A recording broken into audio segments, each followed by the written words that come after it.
બોલિવૂડના અભિનેતા રણવીર સિંહ વિરુદ્ધ વધુ એક એફઆઈઆર દાખલ કરવામાં આવી હોવાના સમાચાર છે। અભિનેતા પર ધાર્મિક લાગણી દુભાવતી ટિપ્પણીનો આરોપ છે। બેંગાલુરુના હાઈગ્રાઉન્ડ્સ પોલીસ મથકમાં નોંધાયો છે ગુનો। ગોવામાં એક ફિલ્મ ફેસ્ટિવલમાં અપમાનજનક ટિપ્પણીનો તેમના પર આરોપ છે। બેંગાલુરુ સ્થિત વકીલ પ્રશાંત મેથલે નોંધાવી છે ફરિયાદ। રણવીર સિંહ વિરુદ્ધ બેંગાલુરુમાં એફઆઈઆર દાખલ કરવામાં આવી છે।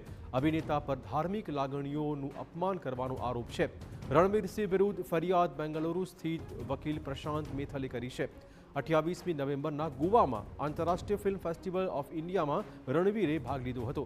દરમિયાનમાં તેમણે સ્ટેજ પર અભિનેતા અને દિગ્દર્શક રિષભ શેટ્ટીની ફિલ્મ કાંતારાનો ઉલ્લેખ કરી તેમની પરંપરાનો મજાક બનાવ્યો હોવાનો આરોપ છે, જ્યાં તેમણે ત્યાંના દરિયાકાંઠે પૂજાતા ચામુંડી, ગુલિગા અને પંજુરીલી દેવતાઓનું અપમાન કર્યું હોવાનો આરોપ મૂકવામાં આવ્યો હતો।